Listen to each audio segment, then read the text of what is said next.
একটা ইতিহাস। ভারতের দেওবন্দের পাশেই একটা মাদ্রাসা, ওইটা দেওবন্দেরই শাখা। ওই মাদ্রাসার একজন উস্তাদ ছিলেন আল্লাহর ওলি শাহ ওলিউল্লাহ মুহাদ্দিস দেহলভী রাহমাতুল্লাহ আলাইহি। এই মাদ্রাসায় প্রতিদিন একটা ছাত্র 5 কিলোমিটার হাইটা মাদ্রাসায় আসতেন। এই মাদ্রাসার আল্লাহু আকবার ঘটনা শুনেন, যে ছাত্রটা মাদ্রাসায় কিতাব নিয়ে আসতেন, এই মাদ্রাসাটা ছিল, এই ছাত্রটা ছিল গরিব ছাত্র। এই ছাত্রটা দেখতে খুব সুন্দর দেখা যায়, ছাত্রর বাবা খুব গরিব, দেখতে খুব সুন্দর। এই ছাত্রটা যে রাস্তা দিয়ে যাইতেন, এই রাস্তার পাশে একজন কোটিপতি শিল্পপতি নেতার বাড়ি। এই নেতার একজন সুন্দরী মেয়ে, এই মেয়েটা প্রতিদিন তাকায় তাকায় দেখে এই দিক দিয়ে একটা সুন্দর মাদ্রাসার ছাত্র যায়। এবার এই মাদ্রাসার ছাত্রটার প্রতি ওই মেয়েটার, শিল্পপতি কোটিপতির মেয়েটার লোভ আসছে, অবৈধ প্রেম তার দিলের ভিতরে জমা হয়েছে। হঠাৎ করে শিল্পপতি না, তারা স্বামী স্ত্রী বাড়ি থেকে দিল্লি শহরে চলে গেছে। এবার মেয়েটা চিন্তা করতেছে, আজকে মা বাবা নাই, সুযোগ পাইছি মাদ্রাসার ছাত্রটাকে বাড়িতে নিয়ে আসবো। এবার মেয়েটা গিয়ে বলতেছে, এই গেটের দারোয়ান, একটু পরে দেখ বাইরে দিয়ে একটা মাদ্রাসার ছাত্র যাবে, এই মাদ্রাসার ছাত্রটাকে আমার বাড়ির গেটের ভিতরে, বাড়ির ভিতরে নিয়ে আসবে। কিছুক্ষণ পরে মাদ্রাসার ছাত্ররা ওই বাড়ির পাশ দিয়ে যখন মাদ্রাসায় যাইতেছিল, তখন গেটের দারোয়ান ডাক দিয়া বলে, এই মাদ্রাসার ছাত্র, তোমাকে এই বাড়ির ভিতরে ডাকা হয়েছে।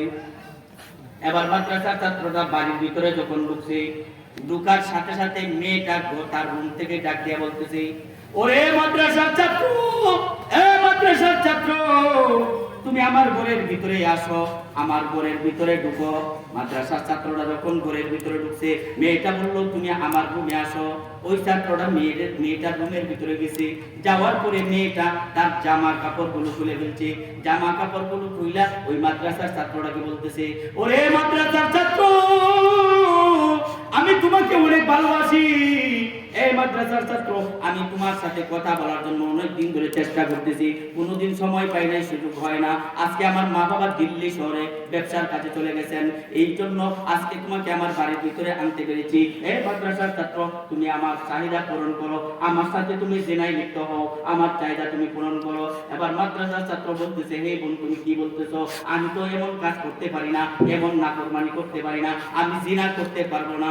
এবার মেয়েটা বলতেছে, হে মাদ্রাসার ছাত্র, আমি তোমার খবর নিয়েছি, তুমি একজন গরিব মানুষের পোলা, রিক্সা চালকের পোলা, আর আমি একজন শিল্পপতির মেয়ে, মাত্র একজন আমি মেয়ে। এবার মাদ্রাসার ছাত্রটাকে এই মেয়েটা দিয়ে বলতেছি, মাদ্রাসার ছাত্র, তাড়াতাড়ি আমার সাথে জিনায় লিপ্ত হও, আমার চাহিদা পূরণ করো, আমার সাথে মেলামেশা করো। মাদ্রাসার ছাত্র বলে, হে মেয়ে, ইন্নী আখাফুল্লাহ, আমি আল্লাহ তাআলাকে ভয় করি, আল্লাহর ভয়ে আমি তোমার সাথে জিনা করতে পারবো না। একটু তুই আমার সুযোগ থাকো, এমন নাফরমানি আমি করতে পারবো না, কারণ ইন্নী আখাফুল্লাহ, আমি ভয় করি আল্লাহকে। কাকে? আরো জোরে বলেন, কাকে? এবার মেয়েটা বলতেছে, না, আজকে আমার চাহিদা পূর্ণ করতেই হবে, তুমি যদি আজকে আমার সাথে জিনায় লিপ্ত হও, কিছুদিন পরে আমি বের হয়ে তোমার বাড়িতে চলে যাব, কারোর সাথে বলবো না। এবার আল্লাহু আকবার, এবার মাদ্রাসার ছাত্ররা বলে, মা, হে বোন, আমি তোমার সাথে এমন নাফরমানি করব না, তুমি আল্লাহর রাস্তায় আমাকে তাড়িয়ে দাও, আমাকে বের করে দাও, আমি চলে যাব। এবার মাদ্রাসার ছাত্ররা এই কথা বলার পরে মেয়েটা মাদ্রাসার ছাত্রটাকে চাপড়ায় ধরতে যায়। এবার মাদ্রাসার ছাত্র বলতেছে, হে বোন, তুমি আমাকে চাপড়ায় ধরো না। এবার মাদ্রাসার ছাত্ররা আল্লাহর কাছে বলেন, আল্লাহ, এই মেয়েটার কুমন্ত্রণা থেকে কেমনে আমি বাঁচবো, আমাকে একটু বাঁচার ব্যবস্থা করে দাও।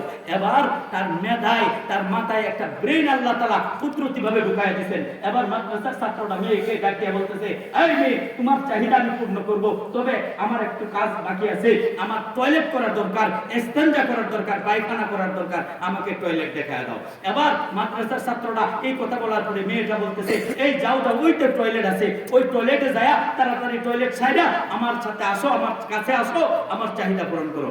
এবার মাদ্রাসার ছাত্রটা টয়লেটে যায়, টয়লেটের পচা পায়খানা দুই হাতে লইয়া শরীর থেকে পা পর্যন্ত পুরাটা পচা পায়খানা দিয়া পুরাটা শরীর মাখায়া ওই মেয়েটার কাছে আইসা বলতেছে, হে মেয়ে, তুমি তো চাইছিলা তোমার সাথে জিনা করার জন্য, এই যে দেখো এখন আমার কি অবস্থা, এখন আসো, আমি তোমার সাথে তোমার চাহিদা পূরণ করব, তোমার সাথে আমি জিনায় লিপ্ত হব।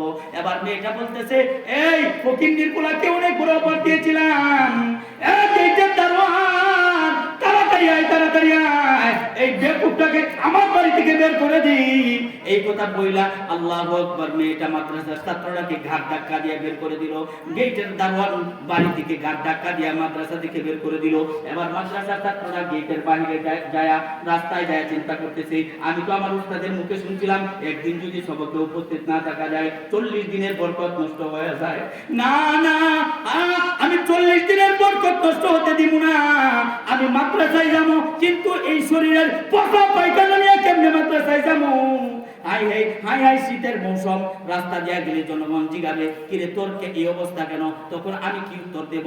এবার মাদ্রাসার ছাত্ররা রাস্তার বাহিরে, রাস্তা বাদ দিয়া বাবা বিলের মাঝখান দিয়া মাদ্রাসার দিকে রওনা দিছে। কোন শীতের মৌসুম, পানি নাই, রওনা দিছে, মাদ্রাসায় যাইতেছে। নিজের শরীরের দুর্গন্ধ নিজের নাকে লাগতেছে, চোখের পানি ছেড়ে ছেড়ে কাঁদতেছে আর পানি তালাশ করতেছে। পানি কোথাও পাওয়া যাইতেছে না। ছোট্ট একটা গর্তের মধ্যে সামান্য একটু পানি পাইছে। মাদ্রাসার ছাত্ররা তার শরীরের পচা পায়খানাটা সামান্য পানি দিয়ে যত সম্ভব দ্রুত করছে, কিন্তু এই শরীরের পচা পায়খানার দুর্গন্ধ তো তার নাকে লাগতেছে। এবার সে চিন্তা করতেছে, না আমার ক্লাসে যাইতেই হবে। মাদ্রাসার ছাত্ররা একেবারে উস্তাদের সামনে টেফায়াতে বসতো। যারা ভালো ছাত্র তারা দেখবেন টিচারের সামনে বসে, কথা বলেন ঠিক না? যারা ভালো ছাত্র উস্তাদের সামনে বসে, যারা ভালো ছাত্র স্টুডেন্ট তারা টিচারের সামনে বসে, সামনের টেফায়াতে বসে। এবার মাদ্রাসার ছাত্ররা চিন্তা করতেছি, আইরে আমি আজকে কেমনে উস্তাদের সামনে বসবো? আমি তো উস্তাদের সামনে বসতে পারবো না। এবার অন্য দরজা দিয়া ঢুইকা সকলের পিছনে একা একা আল্লাহু আকবার, মাদ্রাসার ছাত্ররা একটা টেফায়াতে একা একা কিতাবটা হাতে নিয়ে সবক করতেছে। আল্লাহর ওলি শাহ ওলিউল্লাহ মুহাদ্দিস দেহলভী রাহমাতুল্লাহ আলাইহি উস্তাদ সবক পড়াইতেছেন, ছাত্ররা সবক করতেছে, উস্তাদ সবক পড়াইতেছেন। এই মাদ্রাসার ছাত্ররা তার নিজের শরীরের দুর্গন্ধ তার নাকে যখন লাগতেছে, সে কাঁদতেছে আর বলতেছে, আল্লাহ আল্লাহ, আমার উস্তাদ না জানি পচা পায়খানার দুর্গন্ধের দ্বারা কষ্ট পাই কিনা, আমার ছাত্র ভাইয়েরাও মনে হয় কষ্ট পাইতেছে। উস্তাদ সবক পড়াইতেছেন। কতক্ষণ সবক পড়ানোর পরে উস্তাদ ডাক দিয়ে বলি, আমার মাদ্রাসার ছাত্ররা তোমরা বলো কে কে আমল করেছো? আমি আল্লাহর কসম করে বলতে পারি, আমি সত্যি সত্যি জান্নাতের সুঘ্রাণ পাইতেছি। এবার উস্তাদ যখন এই কথা বললেন, মাদ্রাসার ছাত্র চিন্তা করতেছে, আমার উস্তাদ মনে হয় আমার শরীরের পচা পায়খানার দুর্গন্ধটাকে ঠাট্টা বিদ্রুপ করে জান্নাতের সুঘ্রাণ বলতেছে। মাদ্রাসার ছাত্ররা আরো পিছায়া যাইতেছে, সব ছাত্র থেকে আরো পিছাইতেছে আর সবক ধরতেছে। উস্তাদ জান্নাতের সুঘ্রাণের কথা বলা আবার সবক পড়ানো শুরু করছেন। সবক পড়াইতেছেন কয়েকটা হাদিস পড়ায় ফেলছেন বাবা। কয়েকটা হাদিস পড়ানোর পরে উস্তাদ আবারও ডাক দিয়া বলে, আরে মাদ্রাসার ছাত্র বলো কে কে আমল করেছো? আমি সত্যি সত্যি জান্নাতের সুঘ্রাণ পাইতেছি। এবার দ্বিতীয়বার উস্তাদ যখন এই কথা বললেন, বলার পরে মাদ্রাসার ছাত্ররা মনে করতেছে, আমার উস্তাদ মনে হয় দ্বিতীয়বারও আমার শরীরের পচা পায়খানার দুর্গন্ধটাকে ঠাট্টা বিদ্রুপ করে জান্নাতের সুঘ্রাণ বলতেছে। উস্তাদ এই কথা বলার পরে ছাত্ররা আরো পিছাইতেছে, চোখের পানি ছেড়ে ছেড়ে কাঁদতেছেন আর সবক করতেছে বাবা। উস্তাদ এই কথা দ্বিতীয়বার বললা আবার সবক পড়াইতেছেন। পড়ানোর পরে কয়েকটা হাদিস পড়ানোর পরে উস্তাদ কিতাবটা এভাবে বন্ধ করে মাদ্রাসার ছাত্রগুলোকে ডাক দিয়ে বলেন, ওরে মাদ্রাসার ছাত্র বলো বলো, আমি তোমাদেরকে আর একটা হরফ পড়াবো না, একটা হাদিসও পড়াবো না, যে পর্যন্ত তোমরা না বলবা কে কে আমল করেছো। আমি সত্যি সত্যি আল্লাহর কসম করে বলতে পারি, আমি সত্যি সত্যি জান্নাতের সুঘ্রাণ পাইতেছি। উস্তাদ এবার তৃতীয়বার এই কথা বলার পরে মাদ্রাসার ছাত্ররা চিন্তা করতেছে, আমি এখন আমার অবস্থাটা না জানাইলে আমার উস্তাদ কষ্ট পাবেন। এবার মাদ্রাসার ছাত্ররা সকলের পিছন থেকে দাঁড়ায় বলতেছে, হুজুর ঘটনা এরকম, আমি যে রাস্তা দিয়ে মাদ্রাসায় আসি, এই রাস্তার সাথে একজন শিল্পপতির বাড়ি। ওই শিল্পপতির সুন্দরী মেয়েটা আর বাড়িতে আমাকে নিয়ে তার সাথে জিনা করার কথা বলেছে। হুজুর আমাকে বলছে তার সাথে জিনা করার জন্য, মেলামেশা করার জন্য, কিন্তু আমি ইন্নী আখাফুল্লাহ, হুজুর আমি তো আল্লাহ তাআলাকে ভয় করি। হুজুর আমি কেমনে এরকম নাফরমানি করব, কেমনে জিনা করব?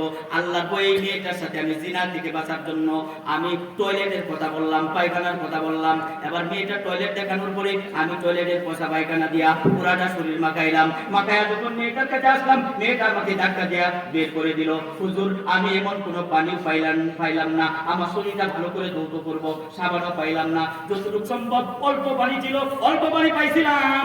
এই পানিটা দিয়া যত সম্ভব আমার শরীরটা ধৌত করছিলাম। হুজুর গো, আমার শরীরের পচা পায়খানার দুর্গন্ধ আমার নাকে লাগতেছে। হুজুর, আমি দয়া করে আমার শরীরের পচা পায়খানার দুর্গন্ধের কারণে যদি কষ্ট পান, আল্লাহর রাস্তায় আমাকে মাফ করে দিবেন। এই ছাত্র ভাইরা, তোমরাও যদি কষ্ট পায় থাকো, তোমরাও আমাকে মাফ করে দিবা। এবার উস্তাদ বলতেছে, ওরে মাদ্রাসার ছাত্র, কেমন করে শুনো, আল্লাহর বই জিনা থেকে বাঁচার জন্য তোমার শরীরটাকে যদি তুমি পচা পায়খানার দুর্গন্ধ দিয়ে মাখাইছো, তোমার শরীরের পচা পায়খানাটা আল্লাহ পচা পায়খানা রাখে নাই। আল্লাহর বইয়ে এই পচা পায়খানা মাখানোর কারণে আল্লাহ তাআলা তোমার শরীরের পচা পায়খানার দুর্গন্ধটাকে জান্নাতের সুগন্ধ দ্বারা পরিবর্তন করে দিয়েছে। আল্লাহু আকবার।